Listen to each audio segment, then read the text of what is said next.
উৎসবে মেতেছে বাংলা, কিন্তু এই উৎসবের মধ্যেই জলপাইগুড়ির মালবাজারে আবারও হড়পা বান।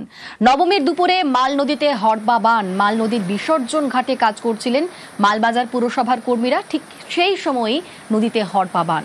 হড়পা বানে বাঁচলেন পুরকর্মীরা। পরিস্থিতি পরিদর্শনে এলাকায় যান জেলা শাসক।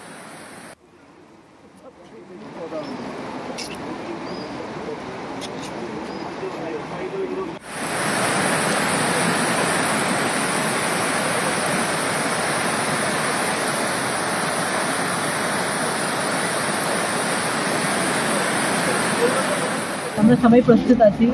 আমরা লাস্ট 2 বছর যেরকম আমাদের থাকে অ্যারেঞ্জমেন্ট, ওই রকম সব অ্যারেঞ্জমেন্ট আমাদের এখানে এবারে থাকবে। অনেকটা বেড়ে গেছে, হোপফুলি কালকে আবার নামতে পারে। এটা তো সিভিল ডিফেন্স আমাদের সাফিসিয়েন্ট থাকবে এখানে, পুলিশের ফোর্স থাকবে এখানে, আমাদের মিউনিসিপ্যালিটি থেকে ভলেন্টিয়ার্স থাকবে এখানে। 5 থেকে বেশি লোক নিচে নামবে না, আমাদের ভলেন্টিয়ার্স থাকবে, ওরা অ্যাসেস করবে। এটাই আমাদের মেন ইনস্ট্রাকশন আছে। আমরা যেটা আমাদের এনজিটির গাইডলাইন আছে, যেটা ওইসব জিনিস মানে কি ফুল পদ্ম যেটা থাকে পুরো বের করেই শুধু প্রতিমাকেই আমরা প্রেজেন্ট করি। মাল নদীর এই ভয়ঙ্কর ছবি মনে করে দিচ্ছে 2022 সালের কথা। 2022 সালে দশমীর রাতে মাল নদীতে ভয়ঙ্কর স্মৃতি। মাল নদীর হড়পা বানে মৃত্যু হয়েছিল 8 জনের, নিখোঁজ হয়েছিলেন অনেকেই। আর আজকে আবারও খরস্রোতা সেই নদী রীতিমতো ফুলে ফেপে উঠেছে, যা দেখে আতঙ্কে রয়েছেন প্রত্যেকেই।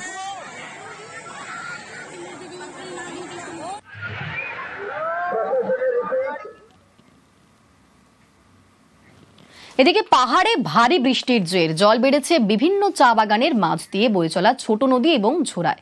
মাটিয়ালের জুরন্তি চা বাগানের ধোবি খোলায় বেড়েছে জল। ঝোড়ার জলে ভাসছে রাস্তা ও কালভার্ট। জল বাড়ছে অন্যান্য চা বাগানেও।